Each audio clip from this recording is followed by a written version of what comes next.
Hello everyone. I hope everyone is always lucky and successful in life. Today, I want to speak on divine feminine wounding and specifically what I believe to be one of the greatest divine feminine wounds, if not the number one divine feminine wound, in modern day society. So, what do I mean by divine feminine wounding? Well, specifically, I'm referring to how each of us carries within us a perfect balance of energies, divine feminine and divine masculine energies. There are both energies within each of us, however, also within each of us, there tends to be a dominant energy. So when someone refers to themselves as the divine feminine, they're saying that their energy is predominantly a feminine energy or they have more feminine characteristics. Whereas if someone considers themselves to be a divine masculine, they may have more of the masculine qualities, traits, or characteristics. So we often speak of this in the context of twin flames, specifically on this channel. Now, I know that not all of you listening will be on a twin flame path, but for those of you who do resonate with a twin flame journey, one key aspect of twin flames is that one twin flame counterpart carries dominant feminine energy, and the other carries dominant masculine energy. And I say dominant because, of course, they each do have a blend of both energies, as we all do. However, what's unique about twin flame connections is that with any twin flame connection, the feminine and masculine energy is perfectly balanced. This is often symbolized by the yin and yang, being the divine feminine and the divine masculine, perfectly counterbalancing one another, complementing one another. And this allows twin flame couples, or sets of twin flames, to draw upon an immense amount of power because within this connection, there is a perfect balance of the feminine qualities as well as the masculine qualities, which allows for an ideal energetic environment for powerful manifestation. This is why twin flames have a strong capacity to manifest great goals and dreams much faster than either would be able to manifest on their own. There is also a very, very strong natural magnetism that exists in twin flames because they both bring one side of this equation, one side of this perfect balance of masculine and feminine energy.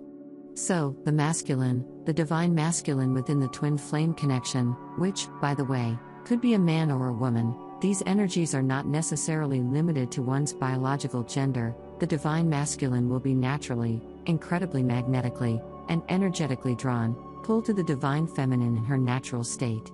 And I'm using the pronouns his and her for the divine masculine and divine feminine, respectively, just because it simplifies things when I'm explaining. But the same is true in the reverse. The divine feminine is magnetically, naturally, and deeply attracted to the embodied, awakened divine masculine, meaning the divine masculine truly in his masculine power.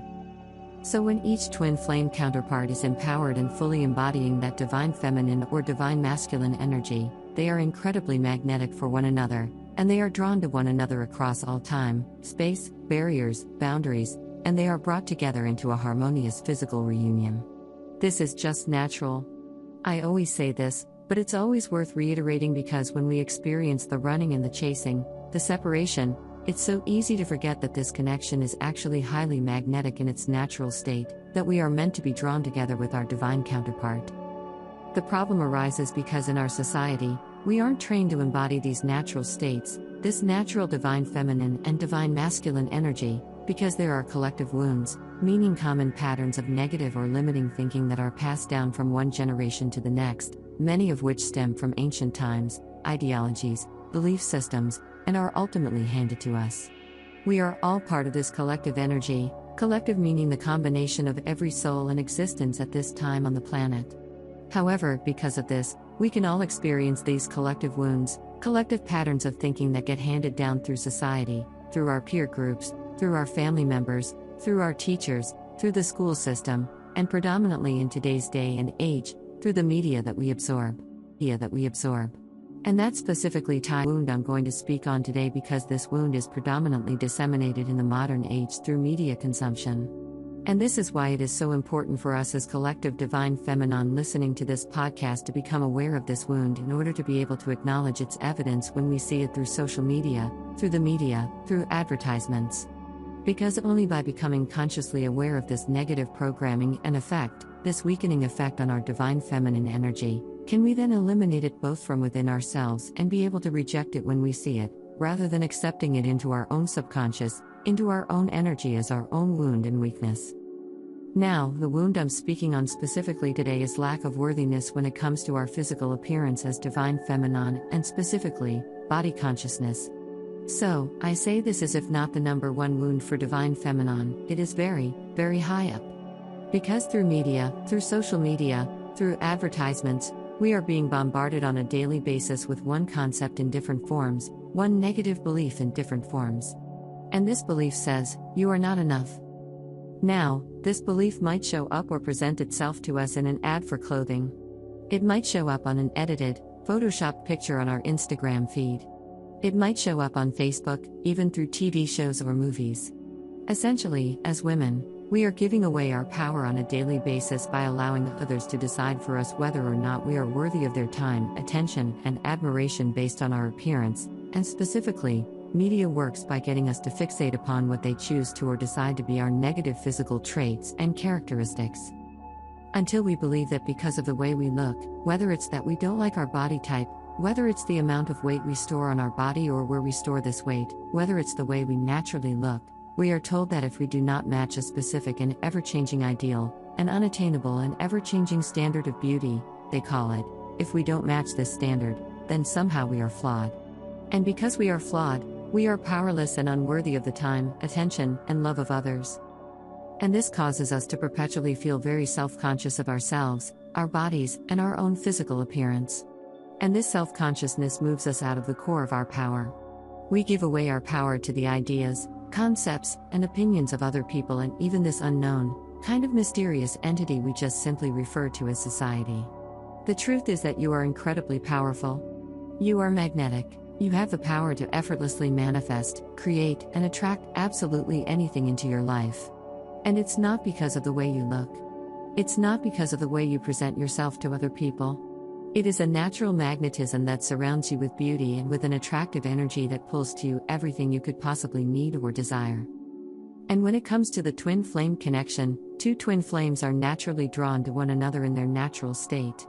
That means that as a divine feminine, and this is the hardest thing to fully accept, understand, and embrace as a feminine in today's society, but the truth is that you, in your natural state, are incredibly beautiful, the most beautiful person, entity on the planet, the most magnetic person to your twin flame counterpart. And it's not because of a certain set series of characteristics about your physical body, your face, your clothing, your makeup, whatever it may be. It is simply because of a core soul frequency you are radiating through your eyes, through your movements, through the way you speak that is so intoxicating and irresistibly beautiful to your divine counterpart. And this is such a difficult thing for twin flame, especially twin flame divine feminine, to accept because we are exposed our whole life to media, to advertisements, to societally handed down negative belief patterns that train us to think on a very deep, unconscious level that we will never fully live up to society's standard of beautiful, of attractive, and that therefore we can never be unconditionally, fully seen and loved for exactly who we are naturally. The reason society programs us in this way is because they benefit from it. If society can convince us to hand away our power, they can market it back to us at a price. If they can convince us that we aren't beautiful enough, they can perpetually advertise products, new clothing, new material objects that they say will give us back our beauty, will make us beautiful again. They can send us on an endless scavenger hunt with a huge price tag, seeking something endlessly that we had within ourselves all along. I'm creating this video, Divine Feminine, to listen wherever you are in the world, whoever you are. I want to invite you to open your eyes to your natural beauty and magnetism, to step back into your power, and to take back your confidence from whoever you gave it away to. Whether it was a person in an early formative romantic relationship who made you feel like you weren't powerful, beautiful, or worthy of love, or even if that person was your parents when you were really young as a child. Or if the one you gave your power to was simply just this general concept of society, constantly worrying about how people in general were perceiving your beauty, your appearance, your physical body. I invite you here and now to promise yourself to begin reconnecting with your own natural, intoxicating, beautiful, magnetic inner self, and refusing to hand away that power to anyone who might come along and attempt to steal it away from you for their own gain. When we begin to heal this wound, to step into our true power and confidence as a divine feminine, that is when we begin to remagnetize our energy for our twin flame counterpart. Because as long as we are self-conscious, feeling powerless, feeling unattractive, We are essentially holding that love apart from us, pushing it away from us because unconsciously, we do not believe we are worthy of being loved. Worthy of being loved.